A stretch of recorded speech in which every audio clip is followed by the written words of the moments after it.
तो भाई लोगों, मेरा जो माइक है वो ख़राब हो चुका है, जिस वजह से अगर पीछे बैकग्राउंड में कोई बेकार सी आवाज़ आ रही है तो उसे इग्नोर करना। और इस वीडियो में हम कुछ ऐसी बातें करने वाले हैं जिनके बारे में बातें करना ज़रूरी है। यानी कि भाई जैसे कि कोडी रोड्स जो है बोरिंग हो चुके हैं, जो कि मेरे लिए कोई नई बात नहीं है, ये आम बात है। और ये एक नया एरा, तो इन सभी के बारे में भाई बात करते हैं। तो भाई पहले तो ये नया एरा भाई जिसका नाम है द रेनेसेंस एरा, जिसको मैंने ट्रांसलेट किया भाई गूगल से, तो मुझे पता चला इसका मतलब है पुनर्जागरण एरा, यानी कि पुनर्जागरण युग भाई, पुनर्जन्म की तरह भाई। यानी कि एक नई चीजें बन रही है यहाँ पर अब, और एक नए युग की शुरुआत हो रही है। और एक यानी कि तुम समझ गए ना भाई, पुनर्जन्म करवा रही है, यानी कि भाई WWE जो है वो फिर से बन रही है। इसका मतलब यही है भाई। वैसे भाई एक और बात है जिसके बारे में बात करनी जरूरी है, बोरिंग रोड, यानी कि कोडी रोड्स बोरिंग हो चुके हैं। एक बेकार चैंपियन है, ये नल्ला चैंपियन है, ये कोडी रोड्स में मजा नहीं आ रहा है। तो भाई जैसा कि नेता रोड्स भाई, हमारे जो नेता रोड्स हैं, ये मैं इसे नेता रोड्स ही कहता हूँ। तो ये चीज भाई कोई नई बात नहीं है मेरे लिए। मैंने तुमसे पहले ही कहा था, मैंने अपनी पिछली वीडियोज में जो कि मैंने रेसलमेनिया से पहले बनाई थी, अगर तुम कोडी रोड्स को जितवाते हो, अगर तुम उसे चैंपियन बनवाते हो, तो उसकी स्टोरी फिनिश हो जाएगी रेसलमेनिया में, और उसके बाद वो जो है बेकार हो जाएगा, कोई उसकी परवाह नहीं करेगा। ये सारी बातें मैंने तुम्हें पहले ही बता दी थी अपनी वीडियोस में। जब मैंने एक वीडियो बनाई थी जिसमें मैंने तुम्हें बताया था कि अगर कोडी रोड्स हारते हैं तो रेसलमेनिया 40 में, तो उसके बाद उनका पाथ क्या होगा और वो क्यों हारने चाहिए, उसके बारे में भी मैंने तुम्हें अच्छे से बताया था। मैंने कहा था अगर कोडी रोड्स जीत जाते हैं तो उनकी स्टोरी फिनिश हो जाएगी, और उसकी जो स्टोरी है वही जो है लोगों को और जो फैंस हैं उनको उससे कनेक्ट करती है, इस बंदे से कनेक्ट करती है। क्योंकि उस स्टोरी में भाई उसकी फादर और सन वाली जो बॉन्ड है वो है एक इमोशनल थिंग है, यानी कि एक इमोशनल चीज है जिससे लोग रिलेट कर पाते हैं, और सब यही सोचते हैं कि ये स्टोरी फिनिश होनी चाहिए। और अब वो फिनिश हो चुकी है भाई वो स्टोरी, तो अब किसी को रत्ती भर परवाह नहीं है कोडी रोड्स क्या कर रहा है। ये चीज भाई मैंने पहले प्रेडिक्ट कर दी थी। मैंने रेसलमेनिया होने से पहले ही एक वीडियो बनाई थी जिसमें मैंने बताया था कोडी रोड्स अगर हार जाएंगे तो आगे क्या होगा। उसी वीडियो में मैंने तुम्हें बताया था कि सोलो सिकोआ की बात में ही हर चीज का एक प्रभाव होता है, और कोडी रोड्स अगर जीत जाएंगे तो उसके बाद क्या होगा उनके साथ, वो मैंने पहले ही बता दिया था। यानी कि उसके जो कॉन्सिक्वेंसेस है वो मैंने तुम्हें पहले ही बता दिए थे। अगर कोडी रोड्स जीतेंगे, कोडी रोड्स की कोई परवाह नहीं करेगा उसकी स्टोरी फिनिश होने के बाद, और अब वही हो रहा है। अगर मैं तुम्हें अच्छे से एक्सप्लेन करूँ इस चीज़ के बारे में, तो सिंपल सी यही बात है कि भाई जब तुम कोई एनीमे देखते हो या फिर कोई सीरीज़ देखते हो, तो उसमें जब स्टोरी चल रही होती है तो काफ़ी अच्छा लगता है, सबको मज़ा आता है। लेकिन एक टाइम आता है जब स्टोरी से हटकर कुछ फिलर एपिसोड्स चलने लगते हैं। तो भाई कोडी रोड्स के साथ फिलहाल वही हो रहा है, एक फिलर एपिसोड्स चल रहे हैं अब। क्योंकि द रॉक कह कर गए कि तुम्हारी रोमन रेंज के साथ स्टोरी फिनिश हो चुकी है, लेकिन मेरे साथ अभी शुरू हुई है।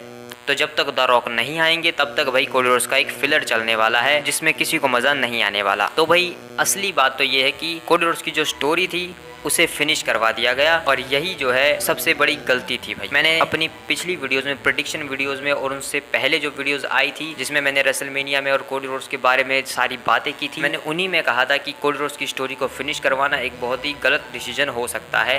क्योंकि अगर स्टोरी फिनिश होती है तो उसके बाद लोगों का इंटरेस्ट जो है वो कम हो जाएगा कोडी रोड्स के अंदर। अगर स्टोरी फिनिश हो जाती है, एक मूवी फिनिश हो जाती है, एक सीरीज फिनिश हो जाती है, तो उसके बाद फिर क्या भाई, उसके बारे में सिर्फ बातें होती है कि वो चीज़ ऐसी थी।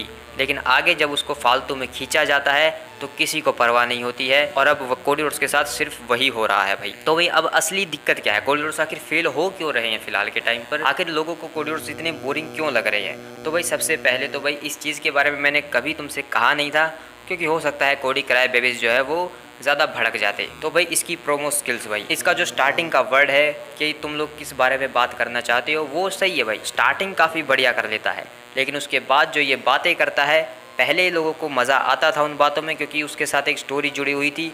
कोडी रोड्स जो है रोता रहता था हर बार हर प्रोमो में, जिस वजह से रोतलू रोड्स जो है वो काफ़ी लोगों को पसंद आता था और उसके साथ लोग रिलेट कर पाते थे। लेकिन अब जो है कोडी रोड्स अपने प्रोमोज में नहीं रो रहा है, वो हंस रहा है भाई, और हंसता हुआ कोडी रोड्स किसी को पसंद नहीं आ रहा है। सबको रोतलू रोड्स चाहिए, और रोतलू रोड्स को वापस लाने का एक ही तरीका है, रैंडी ऑर्टन के साथ फ्यूड में डालना। क्योंकि भाई अगर रोतलू रोड्स को वापस लाना है तो वो सिर्फ एक ही तरीका होगा कि उसके जो पुराने जख्म हैं, उसकी जो फादर वाली स्टोरीज है, उनको वापस लाया जाए, और रैंडी ऑर्टन से बेटर कोई नहीं है।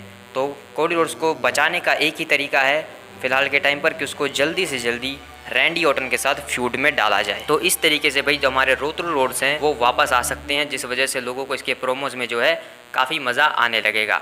नहीं तो भाई इसकी जो प्रोमो स्किल है ना भाई, जो माइक स्किल है, वो बड़ी ही बेकार है भाई, सही बताता हूँ। काफ़ी रोबोटिक लगती है मुझे तो, मतलब ऐसा लगता है जैसे कोई टर्मिनेटर बात कर रहा हो। वैसे इसकी शक्ल भी टर्मिनेटर जैसी ही है। तुम्हें क्या लगता है? मतलब मुझे तो काफ़ी लगता है कि भाई इसकी जो शक्ल है वो टर्मिनेटर जैसी मिलती है, और इसलिए काफ़ी रोबोटिक फील आती है मुझे कोडी रोड्स के अंदर। और रही बात भाई ये जो बेल्ट कैसे पकड़ता है, मैं उसको काफ़ी ट्रोल करता हूँ कि कैसे पकड़ा हुआ है, लेकिन भाई मैं सिर्फ ऐसे ही मजाक में बोल देता हूँ। लेकिन एक्चुअल में भाई ये जो बेल्ट पकड़ने का तरीका है ये काफ़ी आइकॉनिक है, काफ़ी स्टाइलिश है। क्योंकि पहले जो बंदे होते थे, पहले रेसलर्स, वो ऐसे ही बेल्टों को पकड़ते थे, और इसके जो फादर हैं वो भी बेल्ट को इसी तरीके से पकड़ कर लाते थे, जो कि काफ़ी अच्छा लगता है भाई। तुम जो है पुरानी चीज़ों को वापस ला रहे हो, अच्छी बात है, काफ़ी ठीक अच्छी बात है भाई, ये जैसे भी पकड़ के लाता है इस चीज़ को। लेकिन भाई प्रॉब्लम आती है जब ये इस बेल्ट को जो है अच्छे से फिट नहीं हो रही है, ये बेल्ट जो है इसके ऊपर सूट नहीं हो रही है।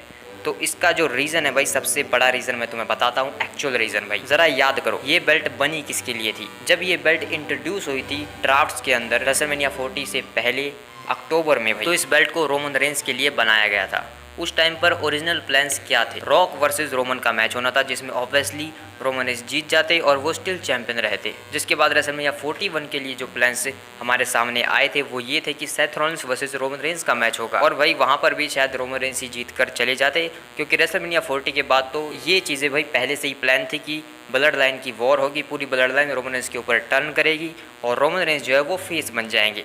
जिस वजह से सेथ और रोमन का जब मैच होगा तो वहाँ पर सेथ रॉलिंस एक हील कैरेक्टर प्ले करेंगे, जिस वजह से रोमन रेंस वहाँ पर भी जीत जाते और रेसलमेनिया 41 में भी रोमन रेंस स्टिल चैंपियन रहते। तो अब बातें जाती भाई रेसलमेनिया 42 तक, तो वहाँ पर जाकर शायद Roman Reigns versus Cody Rhodes का मैच हो सकता था। लेकिन रेसलमेनिया 42 के मैच को रेसलमेनिया 40 में ही कर दिया गया। ऐसे हो गई भाई सारे प्लान्स का कचरा। तो इस चीज़ को भाई, इन प्लान्स को अगर तुम देखोगे और अक्टूबर में ये प्लान्स थे, तो इसका मतलब ये बेल्ट जो है वो रोमन रेंस को देखकर बनाई गई थी कि 2-3 साल तक तो यही रखने वाला है, तो इसके साइज़ के मुताबिक इसके ऊपर सूट करे।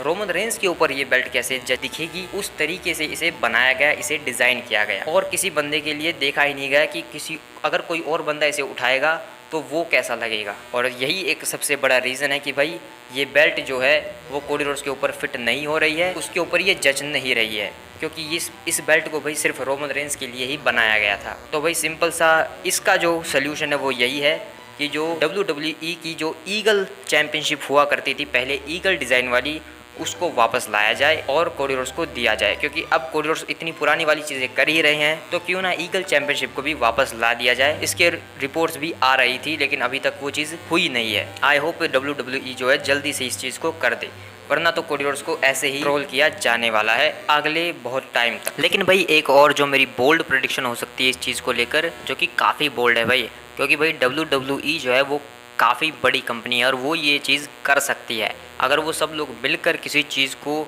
करेंगे सोशल मीडिया के ऊपर, तो वो ऑब्वियस सी बात है वो ट्रेंड कर सकती है। जितने भी WWE में स्टाफ है, जितने भी लोग काम करते हैं, तो भाई अगर वो सब अपना मोबाइल उठाएंगे और ये चीज़ करेंगे तो वो हो सकती है। मेरे कहने का मतलब है कि हो सकता है कि कोडी रोड्स के साथ ये चीज़ें जानबूझकर WWE जो है करवा रही हो। क्योंकि भाई हम सब जानते हैं जब रोमन रेंस रिटर्न करेंगे तो वो एक फेस रिटर्न करने वाले हैं फ़िलहाल के टाइम पर, और ऐसी ही चीज़ें लग रही हैं। तो सोचो जब रोमन रेंस अगर फेस बनकर आ जाते हैं तो कंपनी में फिर उसके साथ सामने कोई दूसरा फेस दिखेगा भी कैसे? भाई रोमन रेंस बहुत बड़े फेस बनकर आएंगे, तो उसके सामने अगर कोडी रोड्स को भी फेस ही खड़ा किया जाएगा, मुझे नहीं लगता कि कोडी रोड्स की फिर कोई औकात रह जाएगी एज अ फेस। तो मे भी ये चीज़ें पॉसिबल है कि WWE जानबूझकर ये चीज़ें कर रही है खुद से, और कोडी रोड्स को बुरा दिखा रही है, कोडी रोड्स को बोरिंग दिखा रही है जानबूझकर, ताकि लोग भी उसके बारे में ऐसी बकवास करें और कोडी रोड्स को अपना जो है एक हील टर्न या फिर काइंड ऑफ एक एंटी हीरो टाइप जो वर्जन है वो हमें देखने को मिल सकता है। उस नज़रिए में अगर WWE जा सकती है कि कोडी रोड्स को जो है एक एक्चुअल होमलैंडर टाइप वाला जो कैरेक्टर है वो दिया जा सकता है, जिसे घंटा किसी की परवाह नहीं है कि लोग क्या सोचते हैं, बस उसे अपनी स्टोरी के बारे में परवाह है कि वो खुद क्या करना चाहता है। वो हर शो में नहीं आना चाहता, उसे सिर्फ वही करना है जो वो करना चाहता है।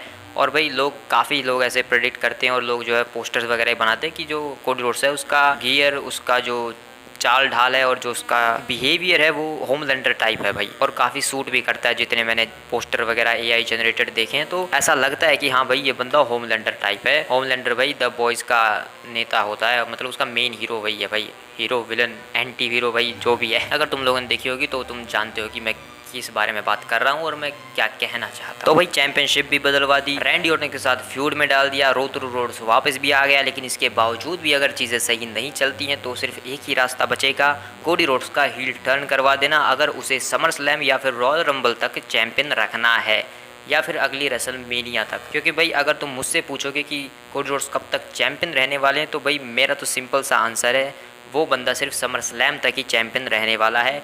और अगर उससे भी आगे चीज़ें चाहती हैं तो रॉयल रंबल शायद वो जगह होगी फिर जहाँ तक वो चैंपियन नहीं रहने वाला, वहाँ तक वो हार ही जाएगा। तो आई होप कि सारे डाउट्स तुम्हें क्लियर हो चुके होंगे इससे रिलेटेड। इसके अलावा भी अगर तुम्हें कोई क्वेश्चन है, कुछ पूछना है तो तुम कमेंट में पूछ सकते हो। और मिलते हैं किसी और वीडियो में, तब तक के लिए बाय बाय।